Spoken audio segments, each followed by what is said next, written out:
Anytime you ever just this song comes on, is it ever just not badass sounding? You're right.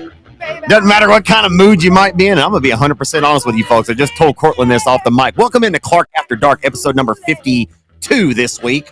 Episode number 52. I'm trying to think of it, number 52. Brandon Hightower, but he's B-52, like the B-52s of the Barksdale Air Force Base. The B-52 bomber. Anyway, welcome into Clark After Dark, folks. We're going to wing this one tonight, folks. I say this all the time. I don't really have a lot of notes, but hey, as long as I got the love and the passion for racing, I think that's all I really need, maybe. And I need my cohort on the other side of this table out of Alexandria, Louisiana, Cortland Smith. Here he is, ladies and gentlemen, live and direct. Cortland, we had the 10th annual Smackdown at Rocket Raceway Park this last weekend. We're part of the RaceON All-Star Challenge. 2 different winners in that, and it was the heavyweights getting back on top, right? And you got the Doug Ingles Classic featuring the American Crate Lake Model Series. LSU is 3-0 and has a nasty defense. The Mod World 100 is sadly canceled. Prayers out to Mr. Jerry Friedrich, the owner of the Heart of Texas Speedway. Man, he's done a lot of great things for that Waco, Texas racetrack over the years, and he formed that alliance with Chase Allen and some other people put their heads together to put this race together, and this race was phenomenal last year, and it is sad to lose it here in 2025, but we're optimistic that it'll come back. But first and foremost, the health of Jerry Friedrich is what's on everybody's heart right now, so we want him to get better, and we'll worry about the Mod War later. The Texas Rangers are competing for a wild card. My St. Louis Cardinals are struggling, but not out of it entirely. Who knew we were going to talk about Major League Baseball tonight? And Joe Burrow stubbed his toe, and he's out for 3 months. Denny Hamlin wins at Bristol. The Saints are 0-2. The Cowboys are 1-1. And Russell Wilson cooked on Sunday, but still lost, Cortland. That's all I got on the intro here tonight, man. How you doing? I'm doing wonderful. You covered a lot of topics there, Zach. What an intro, my man. That was quite the banger there. Well, we're scared. I was literally just, you hear my keyboard, listen. I was just tapping away. I was like, man, what can I randomly come up with right here, right now? But they're all facts, right? But anyway, what's been going on with you, man? Did y'all play a football game this last Friday night? Yeah, we did play a football game this last Friday night, and we started off the season hot 2 weeks ago, picked up the dub, and then this past Friday night, we got one of them good old got our old butts kicked in. Let's just say it like that. The Gina Giants rolled into town and stomped on us. Yeah, come in there and stomped on us pretty good. So we've got a comeback week here. It's a rivalry game against the other private school here in Natchitoches, actually. So they're going to come down to the home turf, come down to the Eagles Nest, and we'll see what happens, man. We're looking forward to this week. Last week we had a lot of dudes that were sick, man. Whatever crud's going around, whether, I don't know, flu, whatever it is, man, dude, it's catching a lot of people. And had a lot of kids out of school last week, missed a bunch of practice, and a lot of kids just literally made it to school Thursday and Friday. So looking to turn it around this week, hopefully. But other than that, we're just living and bud. We're just trying to make it day by day. The school teacher coaching grind there, it ain't no joke. I'll put it to you like that. There's a lot of late nights, late afternoons, and nights preparing for the next day because you got to keep 30 kids entertained for an hour, or I mean more than an hour. You got 8 different classes, but when you got 30 kids that see you bright-eyed, bushy-tailed at 7:50 in the morning, you better have something for them to do. You know what I mean? Yeah. I kind of do know what you mean. I'd like to be a fly on the wall. I'd like to see what's going on over there in them classes. I would imagine it's pretty interesting to say the very least. Yeah, man, that's fun. I'm thinking, I know we talked about my 20th year anniversary or reunion coming up. It is kind of like an anniversary. Can't believe we made it this far. But anyway, really looking forward to that and getting back to H-Town pretty soon nonetheless. But, man, let's get into the racing. And, before we go any further, I don't know if there's people who have showed up to this podcast tonight with the expectation that I'm going to say anything or not say anything about with regards to everything that is going on in the past week. This isn't a political podcast, Cortland. You would agree with that entirely. So we're not going to dive into this too deep. Okay. And I really don't even have the words. Like I watched Theo Vaughn. I watched his podcast the other day and I love everything that he said. Because everything he said, he still wasn't too sure about what he was saying because he couldn't believe of what had just took place. Like, honestly. And this isn't like me to get on here and to chastise anybody that's on the other side if you don't think the same way as I do, if your worldview doesn't align with mine. I just want to say I love you all. And I don't really expect anybody that's going to come to Clark After Dark to hear me talk about anything that happened over the last week. But I will say that it has been so heavily on my heart It really has, man. Dude, Cortland, we watched two people last week, and I talk about social media on this podcast all the time, and I talk about how I feel like people are just so desensitized, and that is the prime example of this last week. Is, dude, we watched two people get murdered in the palm of our hands last week, and there's one half of America who it's like they just don't even seem bothered, or they don't bat an eye by it. Dude, I was totally distraught by this, despite all of the different things that we see on social media all the time.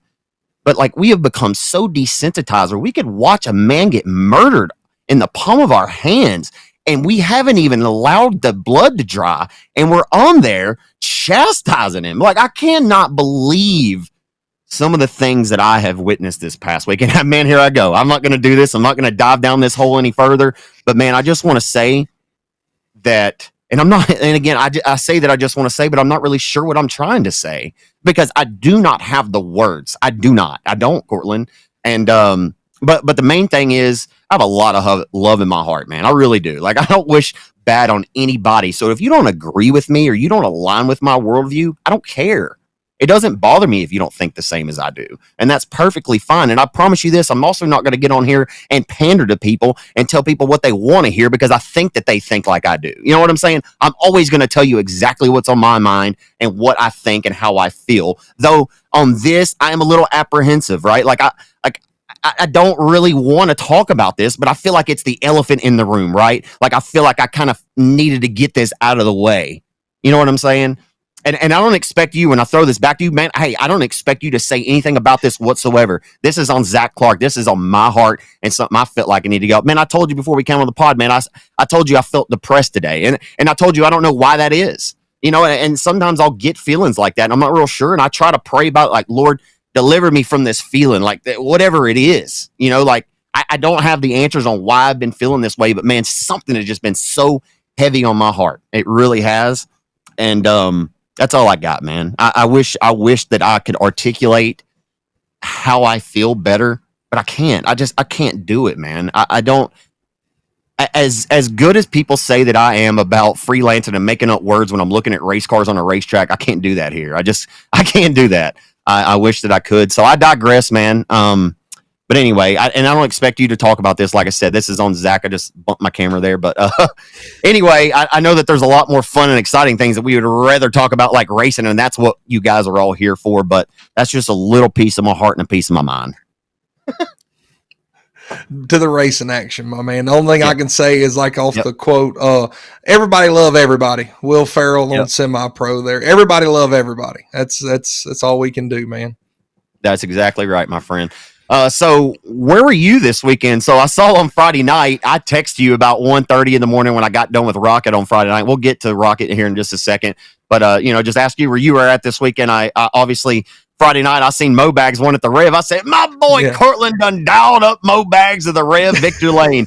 And we were you called me Saturday, and we were talking about this. You were headed to the Rev. And I said, dude, what is it with Morgan Bagley in the state of Louisiana? Like, I know he's won elsewhere, but he's won at Champion Park when it was still in operation, right? North Louisiana State champion. He won 6 times in a row at USA Raceway in Sterlington. He won several races. I think he's won at Baton Rouge. He's won at Boot Hill. Like, I think he may have won at every single track in the state of Louisiana. I don't know what it is, but man, he's got a nice golden horseshoe when he goes over to the boot. Morgan Bagley got it done on Friday. Tell us about what the Rev was like on Saturday and who got it done. Yeah, maybe it's something just about that Northeast location, because even in Northeast Arkansas, he's really good, man. Like the last 3 times the comp cams went to Crawley's Ridge, he won there, won at old number 1. Like you said, comes to Louisiana, he won at Manny earlier this year. So I don't know, maybe he needs to ponder or wander on over to Cortland's neck of the woods more often. Maybe I do have a couple secrets. Not really. I'm not that important. But yeah, he picked up the win Friday, man. Really happy for them guys, dude. He's by himself, at the shop. And a lot of these guys on the Comp Cams tour are, man, like they do it all on their own. Scott goes to all the races with them and he helps them out. He was there he goes to all the races with them. So he's essentially his crew guy for the weekends. And whenever I can break free, I go. But, yeah, Morgan picked up the win on Friday, got out front early and led. And then Saturday, man, that place, I don't know what happened overnight, but I think they almost tried to flood this thing out with the water truck, dude. Like, it was hammered down, get it on come Saturday. Like, I mean, it was cowboy up, saddle up, buckle down, and ride bushwhacker for 90, because that's what you had to do to win the race. I mean, it was complete 180 from the Friday night racing surface. Kyle Beard goes out there during the feature, and literally we took forever to get going, man. Kept on having a bunch of cautions, and like this cushion, berm, ruts, whatever it was, like it was a mixture of all.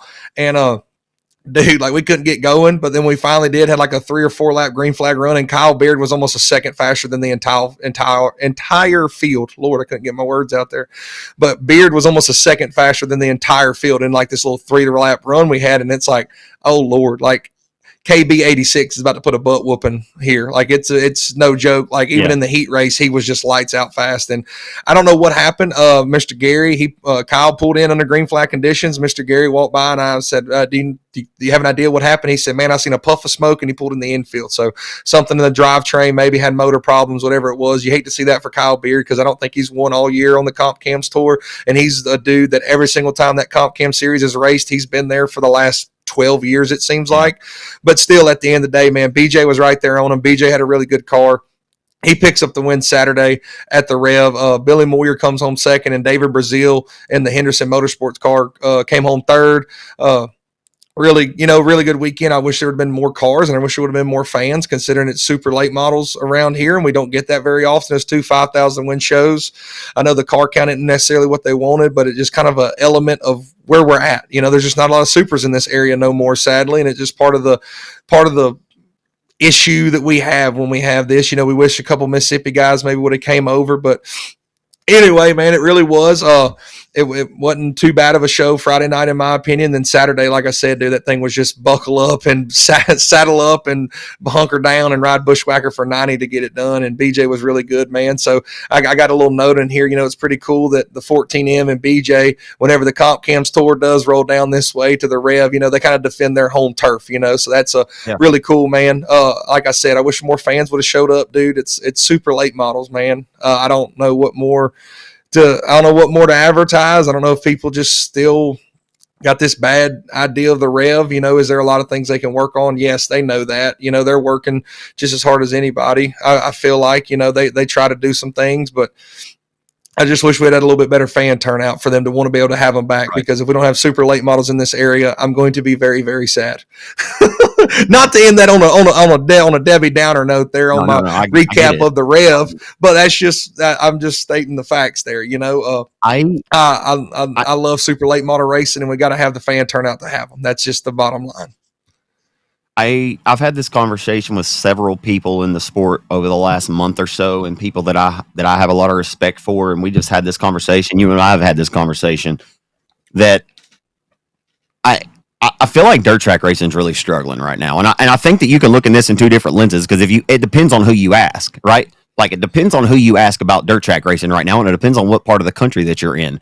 Like, and it depends on what time of the year too, right? Because I feel like 4 or 5 months ago, if you would have asked me the current state of dirt track racing in the state of Louisiana, I would have told you unequivocally it's great right now, because we were averaging like 160 to 70 cars every time we opened the doors at Boot Hill earlier this year.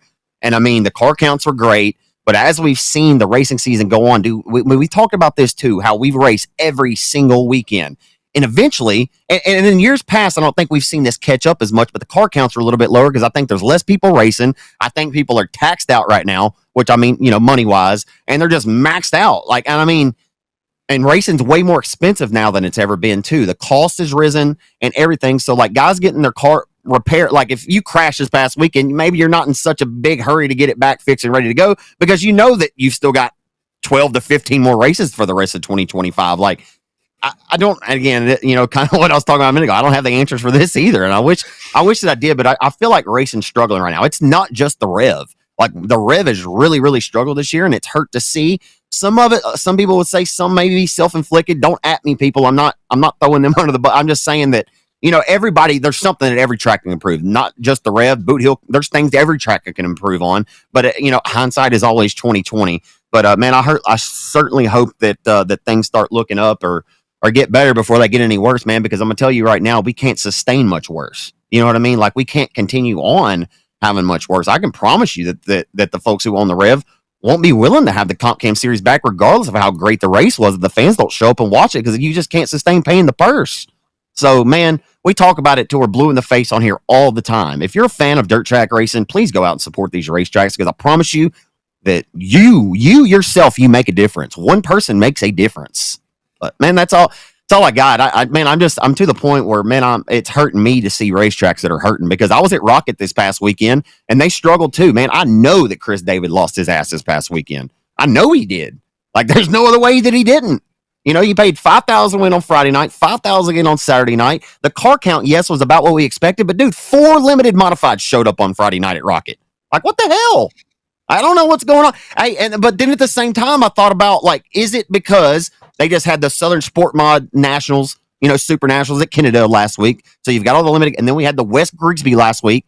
You know, these are the kind of things, Cortland, that take a toll. Like, it's in the totality of everything, right? These guys just raced for $5,000 in 2 different parts of the state last week, and then we turn around right back this week, and this isn't a special race for limiteds. Granted, we still can expect in between 10 to 18 to show up over there, and granted, they still race them combined, the limiteds and B mods at Rocket. So I just kind of took your point talking about the fan and like kind of made mine that you know, man, it's we're really in truly tough times right now. The car count was much better on Saturday, but man, I was truly, I don't want to say appalled, I was alarmed that only 4 limited modifieds were at Rocket on Friday night. Just alarmed. Man, I've probably come on here and said it before. If not, I know I've definitely said it to you when we were hanging out at the racetrack late at night or something, and we're just wondering, you know, where's everybody at? You know, it's we're in a great time of racing. I don't think we're in a bad time, but we're in such a great time that racers are raced out. Like, they are just burnt out. We open the gates, and from the start of the season all the way to the end, there's something every single month that's a 2-day show. And it's not every single month, it's twice a month or 3 times a month. If you live in the Shreveport, Louisiana, the Arklatex area, you can find yourself a 2-day race every single weekend within 3.5 hours of the house, essentially. I mean, really, it's just that we just race so much, and it's kind of a double-edged sword there where it's like, obviously we're doing pretty good, we're still doing it. You know, like, racing's still pretty good. Like, we got all this money out there. I don't think it's hurting, but we got to find an equal ground here to where it's like, hey, you know, we rely on these guys, on these racers to show up every weekend to put fans in the stands, because all it takes is the fans to see 40 cars show up here and there, XYZ, a couple weekends, and it don't matter what's going to show up. They're not showing back up. In my opinion, the average race fan, you know, that's just how they look at it. And maybe I could be wrong. I'm the guy that's silly and will show up to a racetrack on a Saturday, any Saturday night I'm available to. But, you know, that's just the way I look at it, is that, you know, we're not really in a bad time. I don't think we're in a bad time, but we got to find an equal ground with the racers. We just race so much. And the guys that can go do it, I know they absolutely love it. Like, you know, like, I'll just throw him. He won the limited modified feature at the Rev on Saturday. Ethan Bales, that dude shows. I mean, it's Friday, Saturday, every single weekend. That dude's racing somewhere. It doesn't matter what racetrack we're at, Baton Rouge, 105, Rev. It doesn't matter. He's going to go race. And guys like that, you know, like, he can do that. But a lot of guys that maybe have different working conditions, they can't take off every weekend and go do that. It's just tough. So we just got to find an equal ground. I don't think we're in a bad spot. We just race so much, and the promoters obviously must make a little bit of money on them 2-day shows, or they wouldn't be running them every weekend. So it's one of them deals of like, we got to find equal ground. And I think if we had the answer to that, Zach, we would be the most influential and valuable racetrack consultants in the world. I was looking for the word consultant there. We'd be the most valuable racetrack consultants in the world. But sadly, that answer is not there. So I don't know what we do, but we got to find an equal ground. I mean, I think racing's in a really good spot, dude. We just literally this year alone in our state, we're racing for 30,000 win factory stocks and a 50,000 win super late model race coming up later in the year. Like, we're not in a bad state. And people that say we are, they're silly. The money deal. My dad always said, I spent every single dime I had back in the day to go racing. I spend every single dime I got left over nowadays to go racing. So it don't matter. It's gonna take every dollar you got. So here's my question though, and man, we're getting off into something we have we didn't know we were going to talk about this, but here we are. No. Okay, and I think it's a good conversation to have, because I agree with you on this, but I think that there's points in it. Like, you can always try to find the negatives in anything, or you can try to find the positives. I choose to try the good in everything. Like, that's just how I roll. You know, I don't like harping on things that don't really matter, or otherwise just don't have an effect. So, I will tell you though, last weekend at Boot Hill Speedway for the West Grigsby Memorial, and Rollo and Bubba know this. We've talked to him, Josh Bell and I, we've talked to him about it. Josh sent us in a group message this past week. We're brainstorming ways about how we think we can get more fans into the stands, because that's what we want. But ultimately, the product that we're putting out there on the racetrack has to be worth something that people want to pay their hard-earned money to see. And I think that once they get there, they'll enjoy it, right? But like Josh and I have been brainstorming on these different ways that we can get fans in the stands. And I'm going to tell you, man, if you weren't at Boot Hill last Friday night, well, you probably weren't, because a lot of people weren't. Because I'm going to tell you, I counted them on my hands. There was less than 50 people into the grandstands last Friday night. Yes, we only had one main event. It was the Tuners. They ran a full show. So I get it. And granted, typically a lot of these 2-day races, if you're not running a full show and you're only running heats on Friday, I know the crowd's going to be better on Saturday. They want to see the guy get the checkered flag and go to Victor Lane, get interviewed, all that different stuff. I get the finality of it. Like they like to see, the totality of the race, heat feature and all. But on Saturday night, the crowd wasn't much better either. I expected it to be better, and it was better. It was much better compared to what was there on Friday. But if we're comparing the two, Saturday night was not good either. And man, it started making me think, like, man, what's going on here? And I was thinking, just like the racers are kind of taxed out right now, the fans kind of are too, man, because like I'm blessed, I'm fortunate, like I don't have to pay to get into these racetracks and I'm working at them. But if I was having to pay to get into them, I probably would be a little apprehensive, or I would probably be thinking about which races I should go to, which ones I probably need a check mark, and like, man, I might need to save my money for this. I don't really, like, I know it sounds crazy, but I don't put myself into the fans' perspective or in their shoes enough to think about what they're thinking. And Sean Hibbs is a great example. That dude's a diehard fan. Like he owns RaceON. He goes to the racetracks every weekend. He was at Arklatex this last weekend, and he's messaging me in the middle of the feature that it's going on at Rocket. He's watching us sitting in the stands at Arklatex, and he's watching the feature, on RaceON from Rocket. Like we have diehard. If we had a couple thousand of hymns and Krista Blakeney's and all these different, like we'd be in pretty good shape. But the fact of the matter is that we don't, right? Man, and we're trying to find ways, maybe this is something that we'll start on for next year, right? I just think, I don't know what it is, Cortland, I'm rambling now at this point, but I think even the fans, along with the racers, I think that they're getting a little burnt out with these 2-day races, and I might be wrong. Maybe they just don't have the extra money for it, right? Because it is expensive. Like it can be expensive to go to the racetrack if you're not just going with you, yourself, and I. If you're taking children and you're taking other people in your family, you're going to spend around $100 or more. It's not necessarily cheap to go to the races, but I will say that it's cheaper than a lot of the alternatives. Yeah, and another thing I think we would be remiss without hitting in same example. Like I'm coaching, so I got to be there. But Friday night football gets kicked off. Saturday night LSU Death Valley. People are going to sit at home. Like we raced since March, and I know a lot of stuff gets rained out early on, but we've seen all this racing, and now when does everybody want to watch football? Right when the season starts, because everybody's got high hopes, right? LSU Tigers are rolling, So if you got an LSU party, they're playing the Florida Gators at Death Valley. Like I know of plenty of people that had parties and whatnot, so you're fighting against all these things in the world. So I say fighting, you're not fighting. It's just different things that people like, different hobbies. I'm sure plenty of people went to Friday night football games last week, and I'm sure plenty of people hung around the house Saturday and watched football Saturday night at the house, or heck, they even went down to Death Valley and tailgated. That's just it's just part of the what we deal with here, and I think that's something you'll see as we get into this time of year. That's always something you got to factor. Then you get into hunting season, and then the guys that are really big into hunting, really towards the back end, they're double thinking, man, am I going to go to the racetrack all day Saturday, or am I going to go hunt? Like it's just we're fight and I say fight, it's not fight. Like it's just just something you got to think about in other people's interest. That's just the bottom line. Yeah, no doubt about it, man. So Friday night at Rocket, man, we'll get to Rocket, man. I know you said you went back and you called me Saturday. We talked about it after you'd watched it back, and that's when we talked about Morgan's win on Friday. But dude, I'm telling you right now, that may have been one of the best factory stock races. And or it ranks up there with any of the good ones that I've seen this year. I think maybe towards the end of this year, when the season concludes, maybe we'll get on this podcast and we'll do a top 5 rankings of the best races of the year. I think that might be something that we can work on doing together. But as of right now, I don't know that this race on Friday night wasn't the Roy. You know what I mean? I think that Friday night we had a Roy race of the year candidate, no doubt. Neil Kemp, 23rd to 2nd.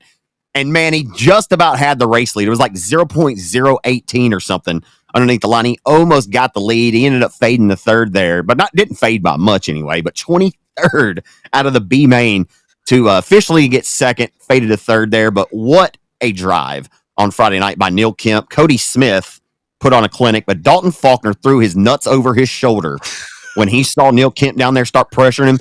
And man, Dalton just turned up the wick and started driving the SHIT out of the number 27. Boy, he put Addy in Victor Lane on Friday night. That was a ton of hell of a fun to watch. And it's not often, too, when you talk about he just buckled up and he rode Bushwhacker for 90 there. But, like, I mean, there's not many times that these factory stocks can, like, hang the right rear off. I mean, you can watch it on RaceON. They're throwing up dust. They are literally on the razor-thin edge. And I don't think people understand, if Faulkner ever enters a foot or a foot and a half higher than what he is, his right front's in the crumbs, his right rear's in the crumbs, and he is absolutely sent yard sale off into the back, off into 3 and 4 of the wall that sits a little bit farther off the racetrack. So, dude, man, what a race. Like, dude, Cody Smith was up there pressuring him. Like you said, Neil Kemp, I ain't going to lie, I'm sitting there watching it back. I'm pretty good about when we were at the football games, and then like I don't get on my phone at all until Saturday when I go back and watch the races. So I didn't know who won, nothing, and I went back and watched it, and I'm like, dude, Neil Kemp's about to win this race. Like, I'm watching him charge through the field, and he's rolling that bottom, and man, Rocket, the way it's shaped, and it's kind of a bigger circle, and you can just keep up. Really, even running the bottom, you can keep up so much speed, and I'm sitting there going, man, like this top ain't going to make it all race long. Like somebody's going to get to that bottom and snooker both of them. And man, I thought Club 20 was going to do it, but like you said, just come up a hair short there. And the 27, Daft did what Daft does, and he just put it up on the lip, drove it harder than anybody else could, and got the job done. It's that was a driving clinic, and not just out of him, out of everybody in the top three, between him, Cody Smith, and Neil Kemp. Those three dudes were going absolutely ham rails to get it done, and they put on an absolute show. Like you said, it's easily going to be a race of the year candidate. Maybe we'll be able to do that later on in the year. It's something pretty cool that I think we better come up with. But dude, just an absolutely phenomenal factory stock race, man. There's not many factory stock races that are that interesting and that racy, and that sure enough was. I'll tell you what, man, if we look back at this RaceON All-Star Challenge this year, to the 9 races or the 10 that we've had, the majority of them have all been really good. Like, they've all been pretty good races. Like, honestly, they've been really good races, contested, and it came down to the wire. Faulkner won the RaceON All-Star Challenge points. He'll get $5,000 on top of all the money and his winnings that he already earned. I love everything about what this RaceON All-Star Challenge was for. We talked about it a couple of times. I think it's pretty neat that, in addition to all the money that these guys race for, it was some incentive for them to stay committed to follow these points and to pay out the top 15. It's not a bad payout either. I think 12th place still pays $1,200. That's not bad. That's pretty damn good. I love everything about it, man. And I really think it's helped bring some really good shoes to the party. Cody Smith finished second. That was on Friday night. Neil Kemp, like we said, 23rd to 3rd. Jeffrey Abbey advanced 15 positions. He finished in 4th. Justin Whitehead got 5th on Friday night. Mason Martin advanced 3 positions. Bryce Pritchett finished 6th. Tommy Williams Jr. with another top 10. I was impressed with the driver out of Kennedale this weekend, a KSP regular, Jordan Heffler in the 2J car. He advanced 15 positions to finish in the 9th spot. That was on Friday night at Rocket. Now on Saturday night, okay? By the way, and Wally Beatty got the Carlson & Son Ready Mix Limited Modified win. Yes, it may have been 4 cars. It doesn't matter. You only need 2 cars to have a race. He got the win, and it was an overdue win, and he would have been on his way to get another one on Saturday night. But shit happens. That's all we're going to say about that. Unfortunate for him, but he had another good race car on Saturday night. So Saturday night, dude, old 3-time King of the Hill, Justin Whitehead, man, he really hit the setup on Saturday. We've been talking about him, right? He won that the RaceON All-Star Challenge first race of the year at Manny, right? He won the All-Star Challenge race at Manny, a part of the Triple Crown Throwdown weekend, but he hadn't won since then. He was on the front row, or locked himself in for the 30K. He locked himself in for the 10K, and just didn't quite have the kind of run that he wanted in the feature event. But leading up to it, he kept telling us, man, I think we found some speed. And we all kind of thought 36J has found some speed. Well, there was no doubt about it left on the table Saturday night. There were several different cautions throughout this race for guys to have another shot at him and throw the kitchen sink, and 36J just had the baddest hot rod of the bunch on Saturday night. My boy Ben finally hit the nail on the head somewhere down there in that pit area. I'm gonna give all the credit to Ben. I'm just gonna tell you that much. I'm giving all the credit to my boy Ben, Froggy Doggy. He got the job done. But no, man, it's 36J and it's in a factory stock and it's for $5,000. Like if he was gonna win one before the year was over. You know, like it was. I mean, I know he won the one at Manny, but he was gonna win a 5,000 plus factory stock race. Like it was just it's the world we live in. You know what I mean? Like it's 36J in a factory stock. He's always going to be competitive.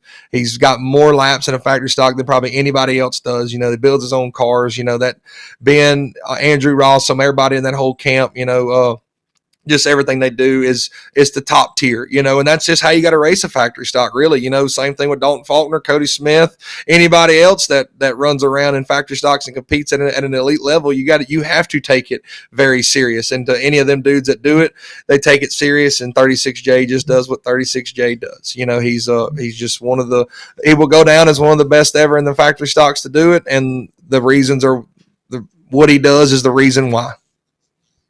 Those guys were chasing his tail for 12 consecutive years, and now over the last couple of years, the 27 is now the tide has turned, and everybody's chasing the 27's tail feather. You know, it's just eventually things are going to change hands like that. You know, it's like in the world of outlaws for a long time. Donnie Schatz dominated for years, right?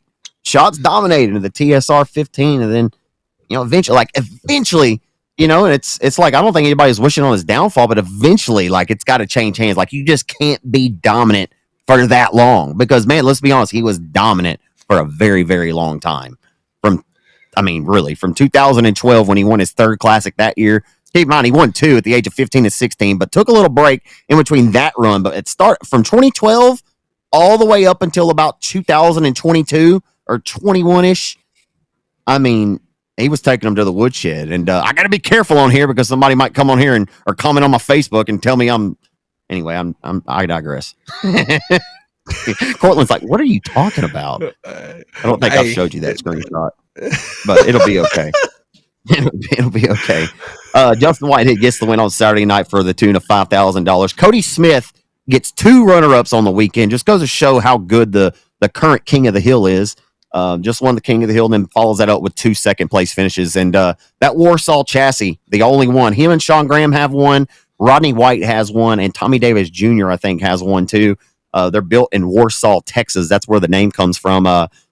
Cody's dad sent me a pretty lengthy, pretty sweet message that he explained about the history of that race car and kind of everything. I thought it was really cool. And if I could pull it up quick enough, I'd share it with y'all, but I'm not. So Neil Kemp finished third. Dalton Faulkner finished in fourth. He had to come out of a B main on Saturday, did Faulkner, the 27. Man, but the top went away on Saturday. The bottom was where you wanted to be. It didn't lock down. The track did not lock down, but it got one lane. You know, the track, you can definitely lock a track down without being, or I'm sorry, you can definitely get one lane without locking down with rubber. And again, the track was absolutely phenomenal Friday night. We'd have loved to duplicate what we had again on Saturday. Unfortunately, that just wasn't the case, but I still think the fastest race car won on Saturday night. Jace Reed was impressive. That was his best finish since getting in this 81 for Ricky Ingles and Joe Best. He finishes 5th. Jason Gore with a good run there for the DFW cars, finishing 6th through 9th. How about Tommy Williams in 7th? Jet Hefty, the 16-year-old, had a really good showing this weekend. In car number 11, he had his hat into the ring several times, but he finished 8th. Michael Smith out of Paris, making a one-off start there for Jeremy Fodge in the 69X. Finished in the 9th spot. So for some reason, my screenshot did not take 10th, so I can't recall who finished in 10th.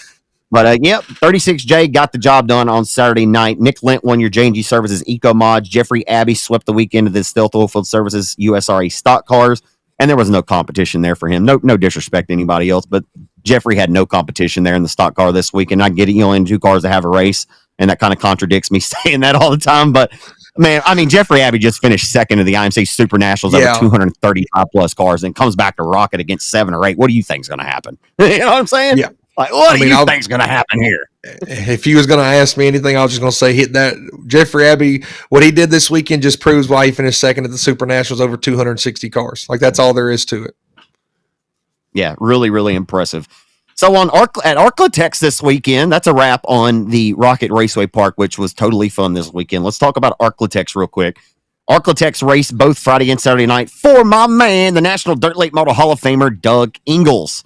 And man, I wish I could be 2 places at once just because I love Doug Ingles so much. Like, hanging out in the pits after the races. Like, I don't care if it had been 3 a.m, but hanging out in the pits, and Doug pulls up on his side by side, or if he pulls up in his red truck and he's like, "Hey, Zach," or if he just wants to talk to you about anything, and you end up standing there for 45 minutes to an hour, and when you walk away, you're like, "God, that guy's a fucking legend." Like, that's the kind of stuff. I love Doug Ingles. Like, I absolutely love Doug Ingles. He is one of my favorite people in racing. He has been. I consider him a dear friend, more like family. So I wish I could have been there to honor Doug this weekend, but I was there last year, and I should have wore his shirt tonight too. I didn't think about that, but anyway, the Doug Ingles Classic. I love the fact that we're able to honor our legends while they're still with us. And I hope Doug's with us for many, many more years. So at Vivian on Friday night, how about the well-deserved and long overdue win for the driver of the Force chassis number 88M, first name Josh, last name Martin, parks the 88M car in Victory Lane for the factory stocks. And just like the previous race at Arklatex, there was like 30-something car. Anytime you win at Arklatex, you never luck up into it. They're always hard-earned and never given. Josh Martin finally got him a factory stock win. I say finally because this is his new car. He flipped earlier in the year. He's had some shit luck this year. He's been in position a few times, man. He finally was able to dial that 88M car to Victory Lane on Friday night. Yeah, he had to be ecstatic to finally, just break the bad luck. Similar situation there earlier this year, and just has a right front tire go down on him. Just he's fought a lot. Everybody's seen the massive wreck that he took at Boot Hill earlier this year. A lot of adversity this year, but to come out, dude, the 88M's been fast all year long. He's showed a lot of speed. He's been up front pretty much everywhere he goes, or been in contention for the big shows, to get in there. So for him to pick up the win, I know he was happy, man. That's another one of them dudes that just anytime, anywhere, he's going to go race. I know we got a lot of tracks around here that you can choose from, but if the gates are open somewhere, he's probably going to pull up there and race. And he got the job done, man. I know that whole camp and everybody was pumped up. I know he's got 3 little girls that are absolutely ecstatic, and they're some of the funniest ones to watch in the grandstands. I talked about, the kids in the grandstands earlier, and his $3 up there. They're pretty entertaining themselves. So, really ecstatic for that. Man, I enjoy when Leslie Martin makes a post, typically like a Monday or a Tuesday after the race, and she shares like 30 or 40. That's the kind of stuff I like to see on social media. Not all the political stuff. I like seeing people enjoying their time at the racetrack with their family. Like, I'll go through and I'll look at every single picture they share. Like, them little girls love racing. They love their daddy a ton. They love their mama too. But man, I love everything about their family. I really, really do. And I don't think I've ever told Josh that. I don't think I've ever told Leslie that. But I do, man. I love everything about their family. Like, they seem like a fun family, and they love racing together. And I'm glad that they all do it together and enjoy it, man. It's really cool to see them get so fired up about it, man. And whenever 88M's on the racetrack and seeing them hooping and hollering in the stands, and just to see how much a win means to them. And the thing is, like, even if Josh didn't win, I think they'd still be just as excited and proud for him. But the fact that he did win makes it that much cooler, right? So congratulations to Josh Martin, 88M car out of Colfax, getting a well-deserved win on Friday night. Derek Grigsby, no surprises there. He swept the limited bonafide action this weekend, and a car that he acquired from Brent and Keith Tidwell. This car, I think, is the one that Brent Tidwell won the track championship with just a couple years ago at Boot Hill. I texted Derek the other night. This is an interesting insight. Hold on, I got to pull this up. I didn't know I was going to talk about this, but I just thought this was pretty interesting what Derek said. I said, congratulations on the sweep. I said, is this IRP as good as yours? I said, is this IRP as good as yours was? He said, it's pretty effing solid, man. Learning some new stuff, believe it or not, 15 years later. I thought that was pretty cool. Like, back Derek's been racing these kind of cars for 15 years, and here he is learning new stuff. He sweeps the weekend after the unfortunate way that his dad's memorial race ended on Saturday night there, him going upside down and totaling his other IRP. You can always learn something in racing, my friend. Nobody's ever got it all figured out, because if somebody ever had it all figured out, they would win every single weekend for the next 100 years. But the way the world we live in, the ever-changing times of technology, and also the great thing about dirt track racing is the track, no matter what, will never be duplicated twice. The weather, the water, the everything about it, man. That's why, you sit here and you talk about dirt track racing. It's just always ever evolving, and any form of motorsports really is, because technology is just quickly advancing here and there. But just the facts, man, just the ever-changing track state, just how different it always is every time you show up. And then, it's funny, even a guy that's won as much as he has and dominated in the limited modifieds like he has, just to still, even first weekend out in a car says he's learning something. That just tells you how much that you got to stay on top of your program as well, man. I was talking about factory stock, staying at elite. Dude, anybody that races, whether it's a local Saturday night, if they're up front and they're competitive week in and week out, they hold their program to an elite standard. And 69, before I go down a rabbit hole here, 69 does 69 things, plain and simple, whether it's his car, Brent Tidwell's car, or whoever's car he decides to race that weekend. Yeah, man, we'll see what happens. It looks like he's going to stay in that car for the rest of this year. I didn't ask him if they bought it or what. I don't know if just Brent and Keith just offered it up to him. Probably should have asked him that before I mentioned all that. But anyway, that's pretty good insight there. Carson Bradley got the USRA B mod win on Friday. That's his third win at Arklatex this year. Corey Neal Jr. won by the tune of about 7 seconds on Friday night. And I think if you'd looked over the roster, man, that was a hell of a crate late model field. Like, really. I mean, this is about as talented as you can get for a crate late model field around Texas and Louisiana. I mean, that was Corey Neal Jr., man. He is really, really good in them crate race cars right now. He got the victory on Friday night. Chad Callender got the Sportsters, and Corey Giles got back in tuner victory lane as he was behind the wheel, I think, of the 62X car. So, I saw a lot of people posting this week their tires. And I hate bringing it up on this podcast because it may seem like I'm talking negatively about Arklatex, but I've seen a lot of people, the tires are coming apart. But the reason why I'm bringing this up is that I think a couple of weeks ago, I came on this podcast after I announced there, and I talked about the surface was so much better, and I don't think it's eating tires anymore. And I hope that nobody took me to word and went over there and went through 5 or 6 American racers this weekend. No, I mean, really, I know that's not what everybody wants, but I did. I mean, there was a couple guys in Victor Lane down there. I checked their tires and they were all good that night. So I don't know why is that. I mean, I know that they've continued to add more dirt to it and they're going to continue to work on it. But man, that track prep stuff, it's no exact science. And I know everybody wants that Arklatex service to get back to what it was, but I promise you that Rim and Chris, all them guys are over there. They're trying. That's what the objective is, and I know that that's what the goal is too. Yeah, just that red dirt that's been brought in, man, and it's just whatever they've been doing over the last couple of years, man. It's just, I don't know. I haven't been there a whole lot, so I can't speak on exactly who, what, why, when, and where. But when you watch it, just that red dirt and something about that red dirt. If it's not a true clay base, if it's kind of more of a sandy type deal, man, it's what the dirt late model guys talk about racing on the red tracks in the southeast. That just whatever it is about that sand, that red dirt just creates a lot of heat in tires, and when you create heat, it creates wear. When you create wear, that's when you get guys just absolutely obliterating tires. And you had a lot of cars out there. I don't know if they've reshaped it some. I don't know if they kind of like scooped it up to where like the top is just that much better, and you got to kind of roll around there in that black. And then for some reason, also that red dirt, whenever it gets black, it just seems to take rubber that much quicker. And so it's just one of them deals. It's a very fine tooth comb, that you play with. Like I said, if we had all the answers, we would be the most valuable racetrack consultants in the world, but we don't. It's just part of the nature that we're in. And I don't know if they got to do a complete overhaul. Like you said, if it was good a couple weeks ago, then there's obviously something there that's good and that they need to do. I don't know if they just didn't have enough water on it, whatever it may have been.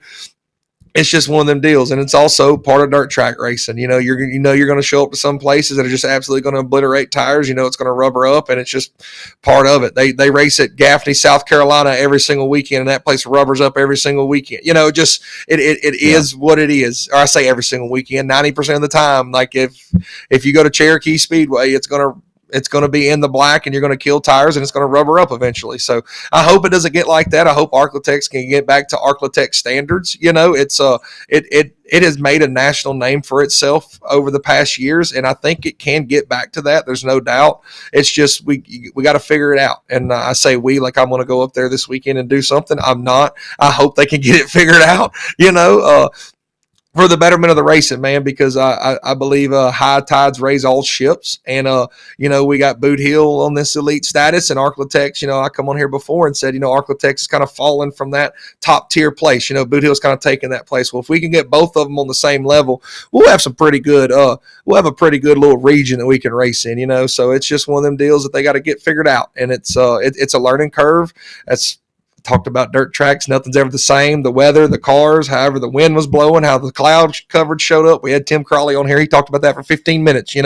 It's a combination that nobody knows the right code, but you just hope you unlock it and you have a phenomenal racetrack. And sometimes you just don't get the right code and you just get what you get. You get what you get. You don't throw a fit. That's exactly what it is right there, big dog. Travis Hudnall got a well-deserved win. Remember, he did. Or you may not remember, he won the factory stocks on Saturday night at Arklatex. Recall, the Triple Faux Show has been in the mix, and I'm not trying to take that away from Brooks' strength, but he's not racing anymore, so just kind of naturally went over to the 444 and the factory stocks, and it's a beautiful race car, that Curtis and Son Company's Fast One Speed Shop 444. I love triple-digit numbers. I just do. I love them. I'm a triple-digit myself. I love them. But the 444, man, he's been rolling this year, right? He's been right there in the mix. He finished top 5 at Boot Hill, the most recent event over there, carried that momentum into Vivian, Louisiana on Saturday night and got himself a victory. And if you recall, that's what I was going to say a second ago, he got DQ'd at Arklatex, I think last year or the year before. It may have been last year. He won a race over there, but got disqualified. Didn't make it through the tech shed. This time he does. So congratulations to Hudnall in the 444. Cody Tupper, no surprises here, 18th win of the year on Saturday night in car number 23 in that J2 race car. J.D. Ammons continues to click off Sportster wins. He got a win on Friday night. Him and Chad Callender split Sportster wins on the weekend. And how about Rocket Rob? Rob Litton, the old wall-to-wall performance-powered rocket chassis number 6X for Litton out of Alexandria. Hometown Alexandria there. The 4-time SUPR late model champion, owner of, I think he owns 32. I have to double-check. I think it's in the 30s. But he sits in the top 5 in the all-time wins list there for the Super Tour. But Rob Litton, second career late model win at Arklatex Speedway. He won his first one ever in a photo finish with Lee Davis in May of 2008. But Rob Litton goes back to victory lane at Arklatex. That's pretty cool, man. It seems like he's got his program back rolling. He just won at the Rev 2 last weekend. Yeah, he got out front, man. It kind of latched up there around the top, and you could tell like they were getting faster and faster. Corey Neal Jr. was in the mix again. I don't know what happened. He come up limp on the back straightaway, and he ended up pulling off, but he was giving Rob all he wanted to. But at the end of the day, I don't think you can beat the experience that Rob Litton has, man. Like you said, the 4-time super champion, all of his accolades in his late model career. Whenever you get him out front on a track that has very abrasive and kind of taking rubber, and you got to kind of manage your stuff.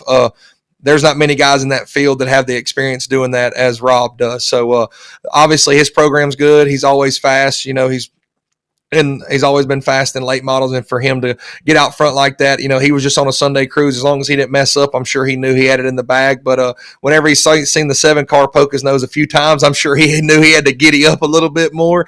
But at the end of the day, man, that's a dude. It was really cool. I think in Victory Lane, he mentioned about how him and Doug used to race together, and glad to be able to win this race, and him still be with us. Just a really cool, full picture moment, man. When you think about Corey Neal Jr., that's the next superstars of the sport.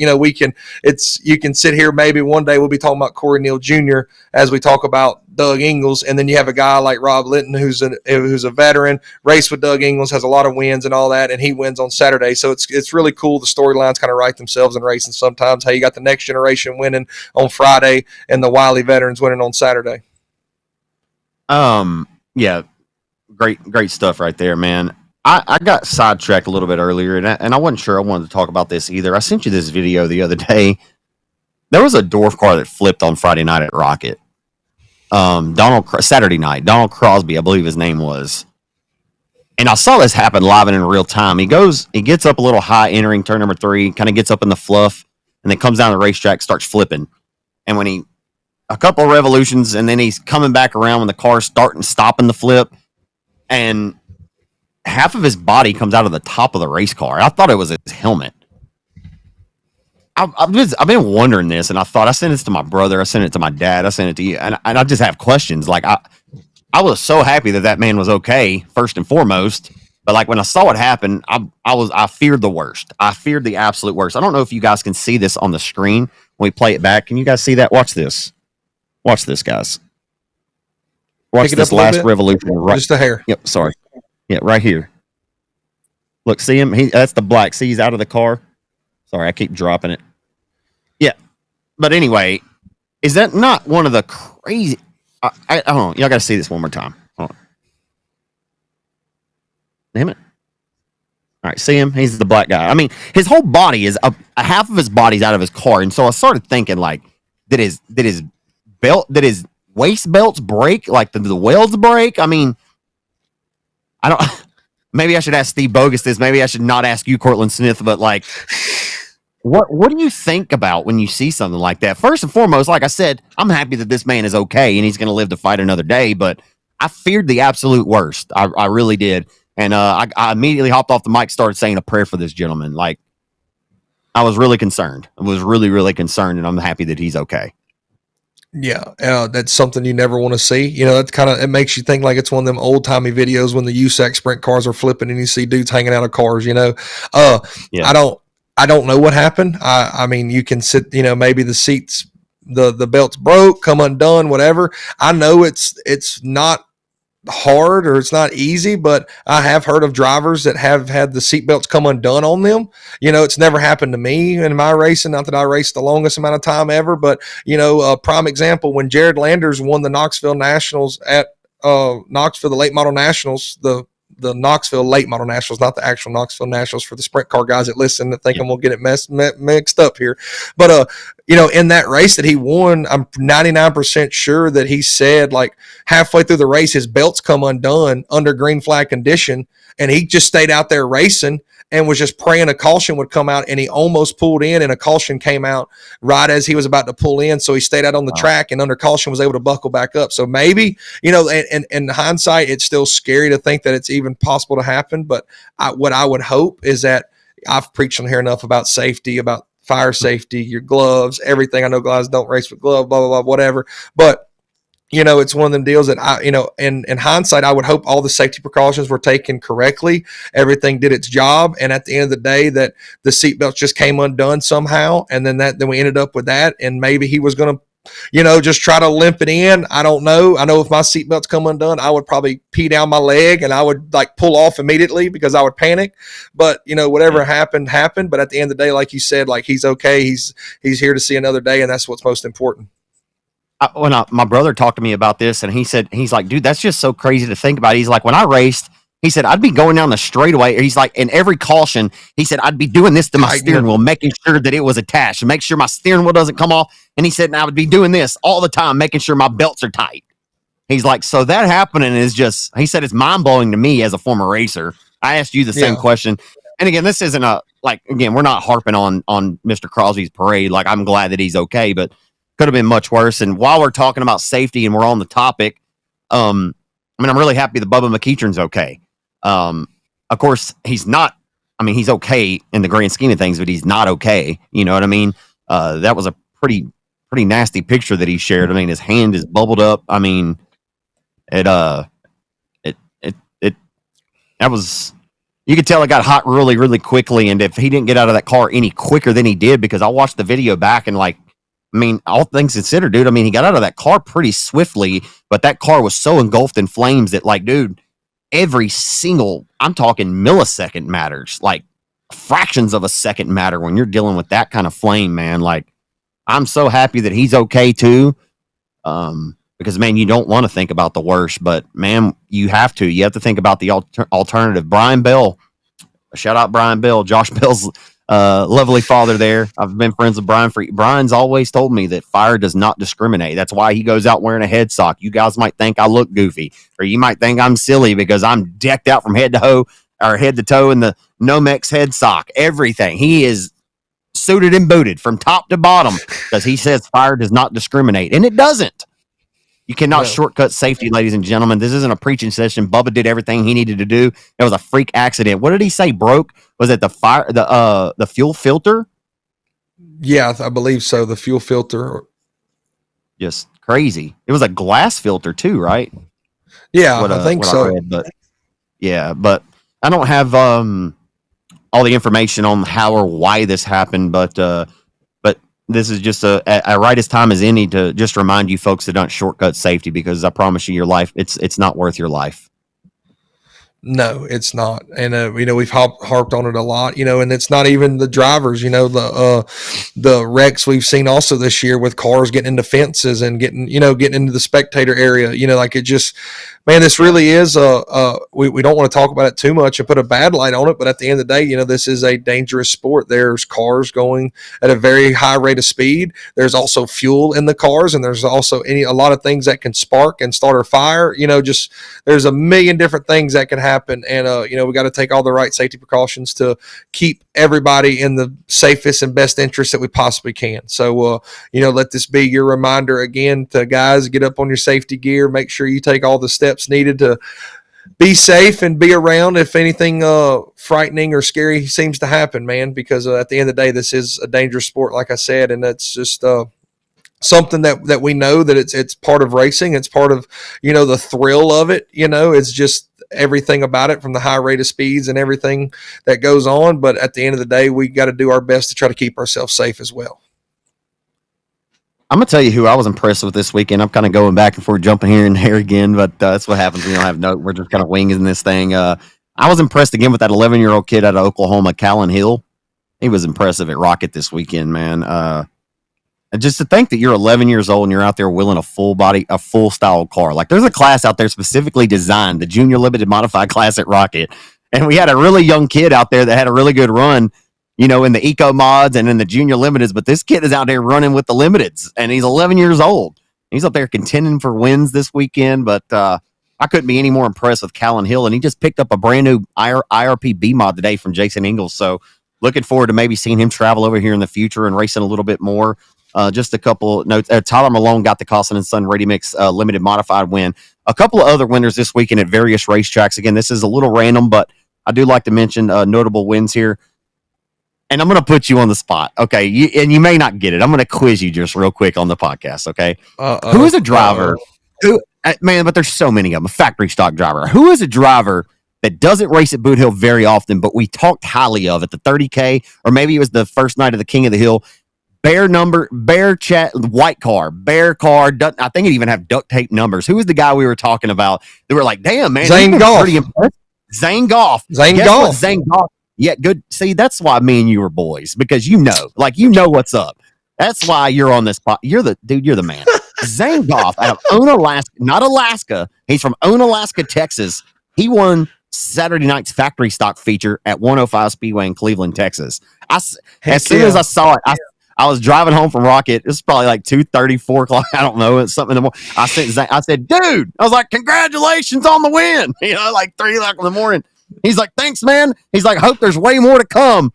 I said, dude, if you just keep the speed up that you've had this year, you've got a lot more coming. But pretty cool, dude. I think that was his first ever win Saturday night at 105, man. How about Zane Goff?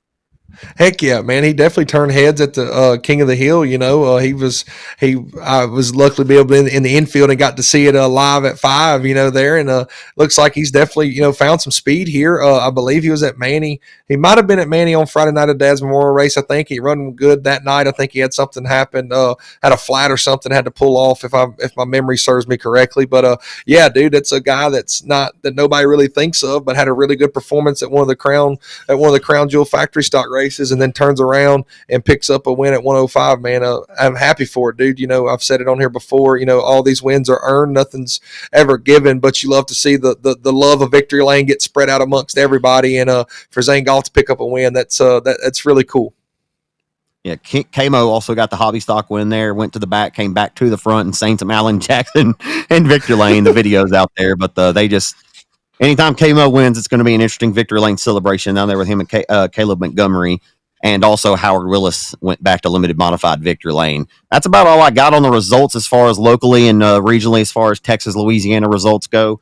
The World of Outlaws late models were at, where were they out Friday? I know this Saturday night they were at Sonora. They were at Needmore, Speedmore. That's where Brian Shirley went up in flames earlier this year for Speed Week. Yeah, yep. So Needmore on Friday night. Who got it done on Friday night? My man Nick Hoffman, he popped a That's nos, right. my friend, as Ruben would say. He popped a nos, looked really, really good. That Needmore is kind of one of those, when you think of southeastern Georgia racetracks, big circle. You get out there, you make speed where you can, and you just hold on. And that, just like Nick Hoffman said in his Victory Lane interview, that just fits him. He said it's a circle momentum place, and that Nick Hoffman's really good at it. He had a pretty good run at Eldora the weekend before, and he said that he even used stuff that he had at Eldora, that, of course, a little tweaked here and there, but stuff that he used up there and was able to pick up the win. Bobby Pierce come home second. Here, Pierce tried to make a late race charge, but I think Hoffman was just better, was getting through lap traffic, and Pierce kind of shrunk the lead a little bit, but I don't think he would have had anything for Hoffman. And Brian Shirley, you mentioned him, he went up in flames. He finished third at Needmore, so I think that's pretty cool. Not that that it was something horrific, but still, at the end of the day, that's not a place that they have good memories. So I'm glad that the Squirrel was able to go back there and get a top 3 run and kind of redeem himself at Needmore Speedway. And on Saturday night, it's funny. I think I heard Ruben when I listened to I haven't even got to watch the whole broadcast back. I started. I think I was in like heat race 4 or whatever. I haven't even got a chance to watch the whole deal back, but I know who won and all that. And man, it's really cool. It's the Billy Clanton Classic over there, right? On Saturday night there, and they still have the Peach State Classic later in the year, but that's a Lucas race, correct? So that's Flow Night. Flow Night in America. Yeah. Sorry, but Mother Nature hasn't played too kind to that event over the last few years, so hopefully they can get that one in. But I'd say Sonoy or Sonoa, whatever the hell you want to call this place. I heard Ruben call it. I heard Ruben call it Sonoa. I think that's what he said. Some people call it Sonoy. I would go by what the people who actually live there tell me. You know what I mean? So whatever the people that live in that general area, what they've called it their whole life, that's what I'd call it. But anyway, Ashton Winger, Air Force, gets it done on Saturday night. Home racetrack for him. I mean, if there's a home track of anybody on the tour or anybody, which he's not a full-time regular on the Outlaws this year, but if there's any racetrack, that's a home track. That's home track cooking right there. Ashton Winger got it done. He's close with the Clanton family and all those different, for the race that this race was for. And man, Winger got it. And he was emotional in Victory Lane, smashed a couple Real American beers on his head, and he's a character. He is a character, and he got it. He's a wheel man too. I'm giving him some credit, man. The dude can wheel the shit out of a race car. Ashton Winger got it done on Saturday. Just to speak on his character deal, the little time that we did do Summer Nationals and we had Winger and Turbo beside us, I'm just going to tell you, entertainment came very free and very frequently with Winger and Turbo side by side on a lot of days that we parked beside him. He is a character. But if you want a race recap, just know the 76 of Brandon Overton led early. Ashton Winger slid him on about lap 7, and Winger put it on the chip and put it on the lip. But he just rallied the top of 3 and 4 and kind of was a slider line in 1 and 2. I mean, just literally just threw all caution to the wind and said, like, I think he even said in his post-race interview, once I passed Overton like that for the lead, I just had to race like that the rest of the race. That was the only way I was going to get it done. I mean, he absolutely just obliterated the high side of Sonoya Speedway. Winger got the win. McCready comes home second. Ethan Dotson had a really good bounce back weekend at Sonoya. He come home third. He moved up 8 positions in the feature. Again though, man, that's Sonoya, dude. We were blessed to go there a couple years ago. Went with Bags. We sat on the front row of the Peach State Classic. Was fast time overall in our group. That's a really cool place, man. Like the vibes there is cool. Like that's one of the places I've been blessed to go to a lot of racetracks, and that's one of the places that I really want to go back for a weekend and just see it, man. Because I'm sure there with the Billy Clanton Classic, they had the campers and all out, and dude, when we pulled in for that Peach State Classic, I mean, it was campers all the way down the venue, and you got people in the infield, you got people all around the front stretch and all around 1 and 2. Just a really cool place. And man, does that place, when it hits, dude, it races phenomenally, and you can run all over that place. And Winger proved that, like you said, kind of a hometown cooking. He's very good there. He's made a lot of laps there, and like you said, he's a character, dude. Gets out, starts smashing cans, about falls off the car. And for as much of a character he is, to kind of be at a loss for words in Victory Lane just kind of tells you what that race meant to him and his family. And obviously everything he said, I feel like we keep on saying it more and more, but racing just means more sometimes. And that win for Winger just meant more. Yeah, you could tell how much it meant to him, man. I love seeing drivers that show emotion in Victory Lane. That's why I love Tim McCready so much, because he wears his heart on his sleeve, and I think he knows how much it means to the fans to see a driver get kind of riled up in Victory Lane, and he plays the tune really well. That's That's why a lot of the reason why I do love McCready. A couple of notes from that race, man. You mentioned Brandon Overton starting on the front row. The struggles just continue. I mean, finished 8th in an Outlaws race. Like, a lot of people would take that and they'd be satisfied. This team can't be satisfied with an 8th. And I know it seems like I'm being real hard on the 76 because, man, like, y'all are the Longhorn factory team. Like, I think it's right for people to expect a little bit more out of them. And I know what Brandon's capable of, man. I just hope they can get the ship turned because I feel like if they don't, there's going to be some wholesale changes made. And hey, maybe Brandon's not even back as the house car driver of this car next year. Like, I just hope he lands on his feet out of all this and whatever comes of it. I just know that the performance hasn't been anywhere where they want it to be, and that isn't going to get it done on Saturday either. And I was also impressed with Sam Seawright. Sam Seawright advanced quite a few positions to have a solid top 7 finish on Saturday night. Sam Seawright is one of the best regional drivers. He's obviously wins quite a bit with the Hunt the Front series, but if you go in that Florida, Georgia area, and Alabama, that 16 car of Sam Seawright, man, he's really, really made his presence felt. I texted you about this a couple months ago. I was like, man, is this Sam Seawright maybe the next guy that's ready to put his name? And you're like, man, maybe. Like, I don't know if we're quite here, you know. Yeah, I wasn't sold yet on him. You weren't sold yet, but like, man, he continues to prove that he's. I think he's going to be around for a while.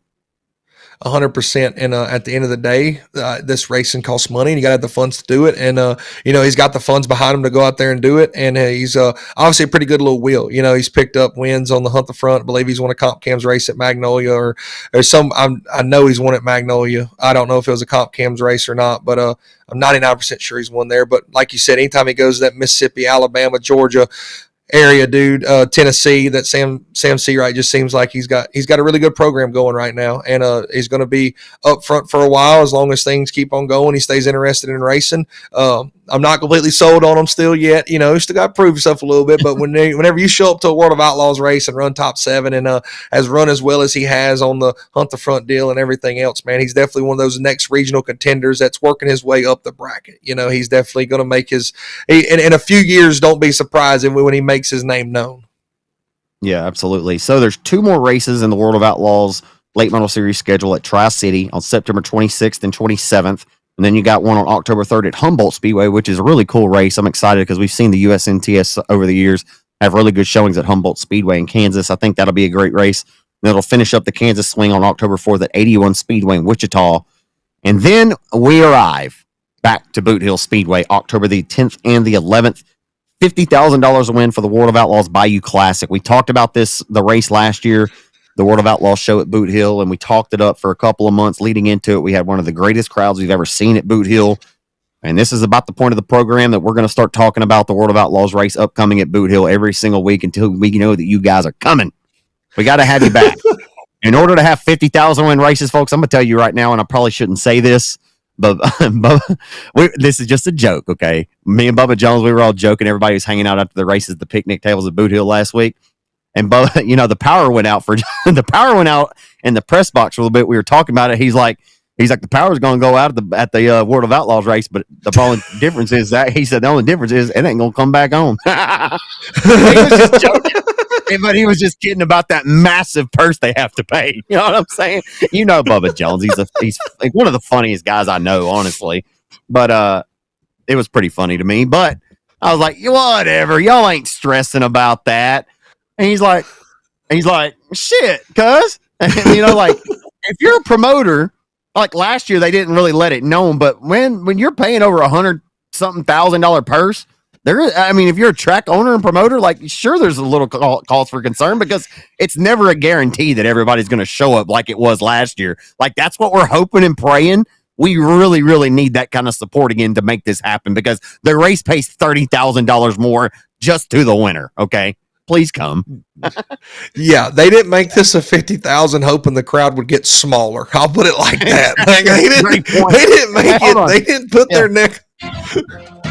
They did not make this race hoping the crowd was smaller. Okay, they I think this is a scratch my back, scratch yours type thing. They saw the turnout, they saw the support, and in their brains, and they put it together that what, we can have a 50,000 win late model race here. Now, whether Steve Francis and the World of Outlaws may have been pulling their armor a little bit, saying, "Hey, we got to make this 50K to get all these guys happy to come down here," because at the end of the day, when you look on a map where all these national teams are at, I mean, coming down to Boot Hill, dude, a lot of those guys in the pit area will tell you it's a drive, like it's they I'm not going to say they weren't happy about being there, but they were definitely would let you know that they had to make a pretty long haul to get there. So at the end of the day, back to the whole deal, please show up and support. They did not make this race 50K hoping the crowd would get smaller. They're hoping that even more people show up. And I hope just as much as anybody else that I am honestly, like, I'm not mad. I love coaching Friday Night Lights. This will be my third week going into it. I'm not mad about having to miss, but I'm telling you right now, I'm going to be sad that I'm missing Friday night at Boot Hill. I'm going to do everything I can to get there Saturday, boys. Y'all better move out the way because a white Chevrolet will be headed north come Saturday, I promise you. But I hope that come Friday, when I pulled up last year on Friday at 5 o'clock in the afternoon, we had 100, I feel like it was 100 people waiting to get a pit pass. Like, I hope that's the same vibe and environment. And even you can add, like, the drivers, just showed up, helped bags, and talking to guys, a couple guys that have become friends with, they were talking about, like, dude, this is like a PDC type, crowd. Like, you literally can't move. We are shoulder to shoulder, 4 deep all the way around the racetrack. You can't get in the bleachers.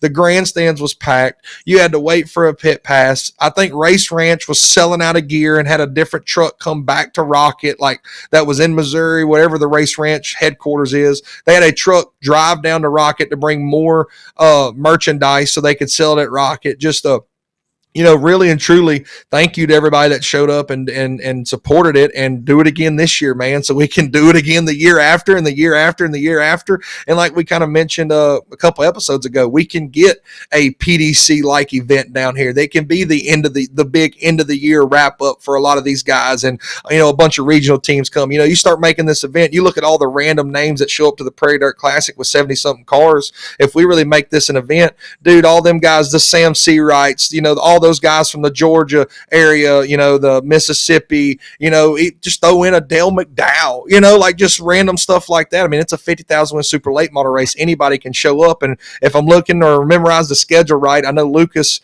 it's going to be tough for a lot of them guys because they're going to be in the points chase and they're going to be in the race for the championship, but they're off that weekend. So some of those guys that aren't necessarily national tour guys, but have to bounce around, they'll have the freedom to not have to choose between Lucas or, World of Outlaws at Boot Hill that weekend. They might be able to snicker by. I wouldn't expect a lot of the Lucas guys to come down because they'll run the Pittsburgher at Pennsylvania Motor Speedway and then go to Eldora 2 weeks later. So it'd be tough for them to come all the way down and back. But still, the freelance guys that kind of choose between one or two, like a Jimmy Owens or something, may be able to stop in to Boot Hill. Yeah, and I mean, maybe Turbo will show up. I'm sure that he will. I mean, he loves Boot Hill. Will. Yeah, I'm sure that he will. I mean, there's plenty. That's the deal. Like, all these sprint car people have been up in arms because they just haven't been used to it. The split national tours, we've been used to it, right? Like, we're accustomed to it and we're used to it. There's plenty of talent to go around. Like, we're going to have a great race regardless. I mean, sure, you like having all of the best at one place, but I mean, you can still have a successful event and have a great race with the talent that the World of Outlaws has. And along with a few regional guys who have been former national tour drivers, like we said, like Turbo, and there'll be some other ones as well. I can't come up with any right off the top, but there will be some good ones there. I mean, along with a lot of your regional guys, John Mitchell will be there. BJ will be there. I mean, it's going to be worth it. Cade Dillard will be there. He's on a full-time outlaw guy. And, I need to be careful before I get attacked for mentioning Cade Dillard's name here. Dude. Silly. Dude, all of you people on social media, if anybody listens to this podcast and you're one of the people that were like 3 weeks after the fact still giving Kate a hard time with his Garrett Albertson thing, and you listen to this podcast, well, then y'all apparently don't listen to anything I say. I don't even know what that means. But I'm just saying, like, dude, like, they ever where Cade finally got to the point, I didn't know we were going to do this, but Cade got to the point, he just started replying to him, like, just kind of being a smart ass back, like, that's the way you got to do it, dude. You know what I mean? You got to combat them right back, Anyway, I hate social media. It's a tough time to be alive right now, but we're very blessed to be alive. But man, I'm really just going to delete social media. I hate it. I absolutely hate it. Hey, dude, the United States Modified Touring. If it weren't for racing, dude, I promise you, I would not have social media. I really wouldn't. The United States Modified Touring Series was at Tri-State Speedway. In my opinion, Tri-State Speedway is the most underrated racetrack in the nation. And my God, I watched it Thursday, Friday, and Saturday. That racetrack gets so slick from top to bottom, and it races so good. And I know that a late model race would look so incredible on that place. It really would. The modifieds did awesome, but I would really, really love to see a late model race at Tri-State. Tyler Wolff won the finale. This is the Red, White, and Blue Nationals.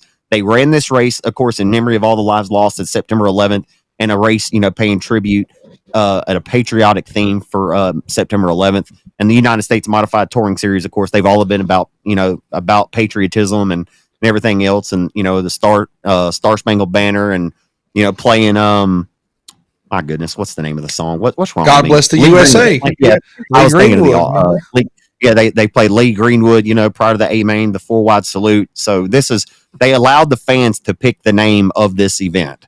And kicked it off on Thursday night. Tyler Wolff got the win, dude. They were 3 wide with a few laps to go. Kay Dillard had his hat into the ring. It couldn't have gone any better. And the stands were actually pretty full on Saturday night, too. Crowd wasn't great on Thursday. But, dude, the USMTS is still a great tour.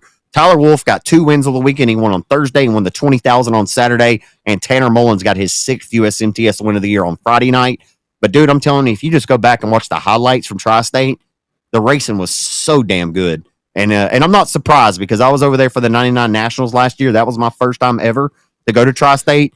And we had a photo finish. We had Shadron Turner, who's now a full-time he's not full-time USMTS, but he's a full-time A-Mod driver. He runs the Heartland Modified Tour, and he runs some sparing USMTS races. He was at Tri-State this weekend. And Kyle Slater was also there. And I watched both of those guys on that racetrack. Yeah. Slater finished 2nd on Thursday night, and I picked him.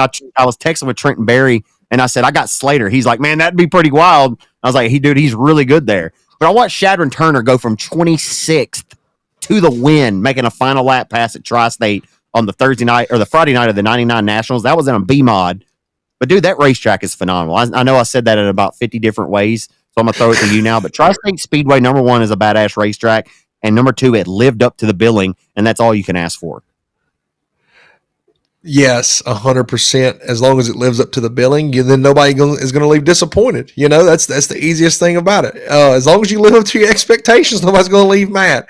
But at the end of the day, I've never been to that Tri-State, but everything you hear about it, dude, I have yet to really hear bad reviews on it. And if you go back and watch the video, like you said, that place will get just black and slick. And I mean, you make your own line. If you're a guy that likes to go down there and hunt around the bottom, you go hunt around the bottom. If you're going to pull a 97 and go in there and enter on the cushion and drive off of it and get a big run down the back straightaway and then kind of slide yourself or run the middle, like wherever your car's good, you can put it there and make it happen. And that's the biggest, that's all racers really look for, is a chance to go prove that, hey, I got the baddest hot rod of the bunch, and be able to maneuver and do what they do. Like I said, I've never been to that Tri-State Speedway. I really need to make my trip up there, dude. I've had a lot of people that have raced there, a lot of buddies that tell me like, man, that place just races phenomenally. It's easily one of the best tracks in Oklahoma, in the South. Really, whenever it's right, and it's right more times than not. But like you said, dude, Tyler Wolff, wins Thursday and Saturday. Tanner Mullins has turned the wick up through the halfway part of the year, has really started making gains. But just to go back to the USMTS 911, the whole theme about it, dude, that's something that I've always appreciated USMTS for, is the 4 wide salute, the American flags. God bless the USA. It's funny, one of the more recent videos I have of my boy Darty, it's funny, we're watching a USMTS race and they're doing the 4 wide salute with American flags and God bless the USA's playing, and I'm just videoing, just being goofy, being a teenager, and I go, what you think about that, Darty? And he goes, that's beautiful. And I tell you what the USMTS did at Tri-State Speedway, that was beautiful, my friend. The racing, everything about it, man, it was just beautiful. 100%, my friend.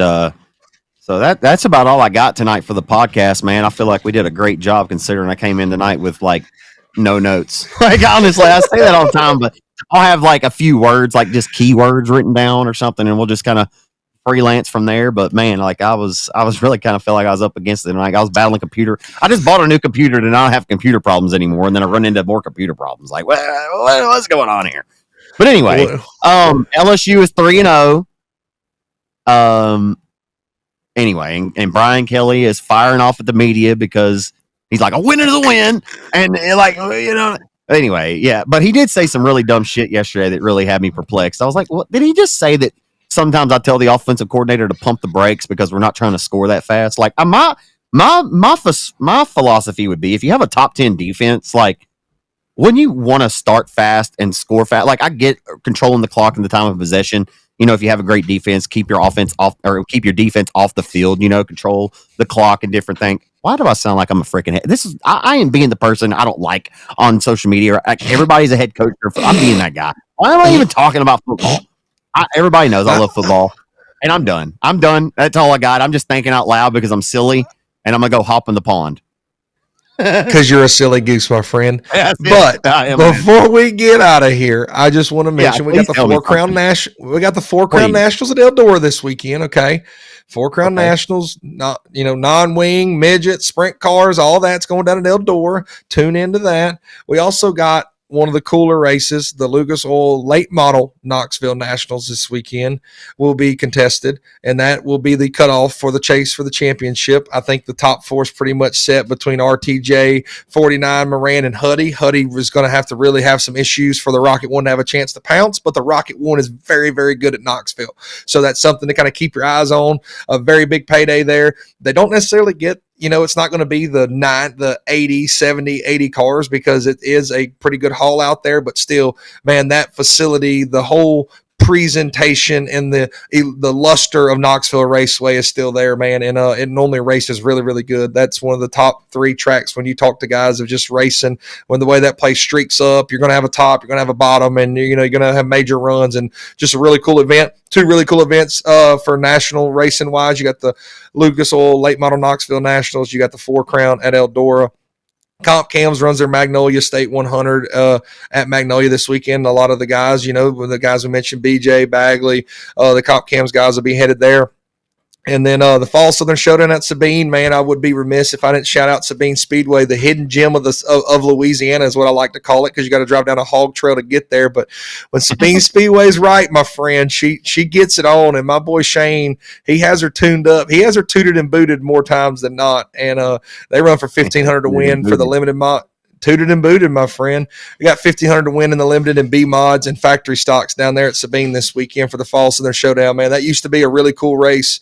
Still is a really cool race, but man, back in the day, dude, the modifieds and limited mod fields you would get for that race was, top tier. It really was. No doubt. So go ahead and go out and support that. That was kind of wrapping up everything I got left, friend. If you want to add anything to that. Yeah, I was hoping you'd keep talking for just a little bit more, because I was going to pull down, like, in my Google Photos, I can go back all the way to like 2008. It'll show me pictures. But if I go back to like 2012, I'll find pictures from the very first fall. Look, I have lineup sheets in my photos. Look, I just want you to look at this. All right, look, this is the pure stock lineup from the 2012 Fall Southern Showdown. This is the pure stock race. Look at this. All right. Look at that front row. Stacy Villeman, Mickey Steele, Bubba Jones, David Edwards, Mike Lavisphere, Ryan Burke. That is from 2012. Steve Bogus is in there, my boy. Mike Parker. Mike Parker. Chicken Man, James Freeman, Cowboy Blank. That's just okay. Hold on. Who do you think's on the poll of the modified feature? This is fun. I like this. This is fun. Jono Winnington. No, but where did Jono start? Jono started 19th. Your pole sitter is the 2004 Jambalaya 100 winner, Rick Duke, at a ball, Louisiana, and Kyle plays on outside front row. Kay Dillard, Josh Beckham, David Ashley in a late model, former super champ, Shane Aber. Look at this lineup. This is Adam insane. Willis, David Winslet, Jamie Burford, Caleb Dillard, Kyle Cummings, Tyler Townsend, Chase Del Rio. Dude, what? That's the one that David Winslet won from 8th in his brand new IRP race car. Do you remember that? They were 3 wide for like most of the race, and David drove right through the middle. I'll never forget. I was 13 years old. Never forget. We went topless. We went 60 laps. David Winslet, that was the biggest win of his career at the time. Unbelievable. dude. But I mean, the reason why I'm showing you this and bringing this up is because, dude, this race stands for something. The Fall Southern Showdown is legit, and this was the one. This is your. I didn't know I was going to do. This is your limited modified feature. Wait, what happened? Did something happen to Dusty Lout? Because I feel like Dusty Lout was on the pole. Adam Willis outside, Derek Grigsby, Shane Hebert, Adam Roy, Brandon Ball. Dude, look at this. Edward Oaks, David, yeah. RJ Stroman. I mean, man, when you talk about people are like, man, the good old days. Like, man, when I talk about good old days, we ain't going back that far. You know what I mean? Like, we're going back 2012, cuz. You know what I mean? But hey, it's all still there for the taking. But look, I have pictures of them stopping on the front stretch when they were doing their mid-race September 29th, 2012. Isn't that cool, dude? Like, I have pictures from way back then. Look at Bob Kellogg. Still runs the same paint scheme on the 3GT car. Anyway, I've got videos on my phone from back then. Isn't that cool? But anyway, dude, the Fall Southern Showdown means a lot to me. And I talked to Josh Bell. I told him that I may join him. That's pretty neat. I got pictures of Adam Willis back then, Shane Hebert, all from 2012, folks. Pretty cool. Anyway, whatever. I have a lot of stuff that I keep in my repertoire. You know, I have stuff. So people ask me like, man, how do you keep up with everything you do? And it's like, well, a lot of times before the race, like I'll look back in my history at things like this and just kind of have an idea about what this event was in the past and who was there, just different stuff like that. Just kind of, but I love looking back at stuff like that, man. Like I know cool. that racing, when you look back on it like that and everybody had a full field, maybe it seemed like, okay, racing's in maybe a better spot then, because I think a lot of people would agree that maybe that it was, but I think we can still get back to that. Like, I don't think we're too far gone. We still have a lot of great talent around, and man, just get to a racetrack this weekend. We leave this podcast every week, Cortland, by saying, just get to a racetrack somewhere and support it. Whether that be Diamond Park in Nashville, Arkansas, whether it be Sabine Speedway in Manny, whether it's Lucas Oil Speedway in Wheatland, Missouri. I don't care where it is. Just please support a dirt track and support them well. Man, that's about all I got. I added an additional 7 to 8 minutes of rambling there about Sabine Speedway's Fall Southern Showdown, but hope you enjoyed it. Dude, I absolutely love it. Like, you know, you when you talk about David Winslet winning that race, that puts, 12-year-old Cortland sitting there in the bleachers that everybody famously knows. If you've been to Sabine, the big tall one right there at turn 4, sitting about halfway up and watching David Winslet just drive right through the middle of everybody, and not drive through them, but drive through the middle of the racetrack, passing everybody to pick up that win, man. I love it. I'm a racing nerd. There's about the only time that I'm gonna let you go off on a ramble about the history of a sport, and it's gonna have to be dirt track racing. Zach, don't come in here with 2012 LSU stats, because then you'll bore me out. But that's quite the way to wrap up the show, my friend. So just before we wrap this up, so that was the 3rd annual Fall Southern Showdown that year. I'm looking back because I have this. Look, my name is on this piece of paper because it was the 3rd annual Fall Southern Showdown, but the inaugural Zeba Dillard Memorial. The Dillard family had lost their grandmother that week too, so the race paid I can't remember, but they had Cade and Caleb's numbers involved in the numbers, which, to make it a special race, in memory of her. So anyway, it was pretty cool. But I remember the Dillard family gave me this piece of paper that had Miss Zeba's kind of her history and everything on it that I shared with the race fans. Just pretty cool stuff, And Cade and Caleb's grandfather lived to be like 100 years old, and I think his birthday was actually, the anniversary of his passing was just recently this week. So anyway, they're like, we always talk about racing's more than racing. Like, events like that, meant a lot to people at that time, and it was a big race for David Winslet to win. And maybe this year's Fall Southern Showdown, somebody else will draw their story, and maybe 12 years from now or 13 years from now, we'll be on here talking about it. Who knows? But man, I love doing this podcast with you, my friend. I'm glad I can get on here and just kind of ramble and feel a little bit better. Because I tell you what, man, before we started this podcast, I told you this, and I even kind of alluded to it. I was just feeling something. I couldn't even explain it. I was kind of depressed today. I couldn't explain it, but man, I feel a hell of a ton better just getting on here and talking about racing with you, man. And I love doing it, man. So thank you, and have a great rest of your night. That's the plan. I hope everybody else enjoyed it.